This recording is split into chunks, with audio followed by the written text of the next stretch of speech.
నమస్కారం sir. Media ప్రతినిధులకు నమస్కారం. నా పేరు రావి శ్రీకాంత్.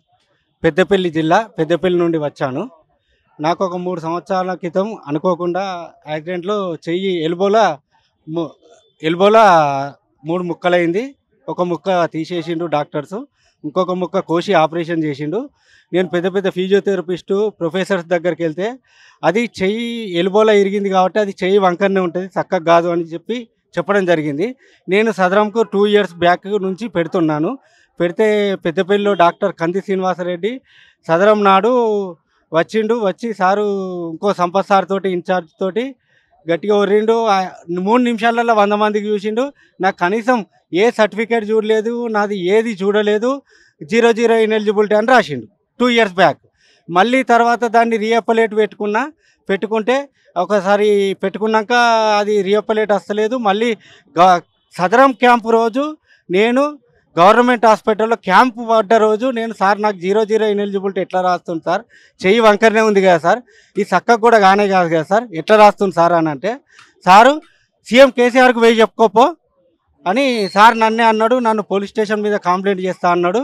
ఇక నేను హాస్పిటల్కి పోయి మాట్లాడినందుకు గాను నన్ను టోటల్ డాక్టర్స్ అందరు నన్ను దృష్టిలో పెట్టుకొని నాకు సదరం ఇవ్వలే. తర్వాత రీఅప్పలేటు ఎలక్షన్ల ముందు 23/9/2023 నాడు ఉస్మానియా జనరల్ హాస్పిటల్ హైదరాబాద్ నందు నేను హాజరైనాను. హాజరైతే ఆ రోజు కూడా ఏం సర్టిఫికెట్లు చూడలేదు, ఏం లేదు నన్ను.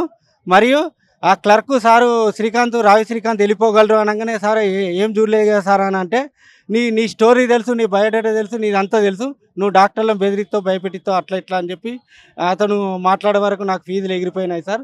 అంటే నీ డాటా అంతా తెలియదా, నీ డాటా అంతా తెలుసు, నీ పుట్టుపూర్వతాలు తెలుసు, అట్లా ఇట్లా అని క్లర్క్ గారు మాట్లాడడం జరిగింది. నాకు 23వ తారీఖు 9వ నెల నేను ఇక్కడ సదరం హాజరైతే మొన్న 11వ తారీఖు జనవరి 1, 2024 నాడు మీ సేవలో చూసుకుంటే 00 ఇనెలిజిబిలిటీ వచ్చింది సార్. వస్తే నేను దాన్ని తీసుకొని డిఆర్డీ అధికారులకు సంపాదించగా ఇది గంతే సంగతి అంటే నేను మరియు డిఆర్డీ అధికారులతోటి మాట్లాడాను.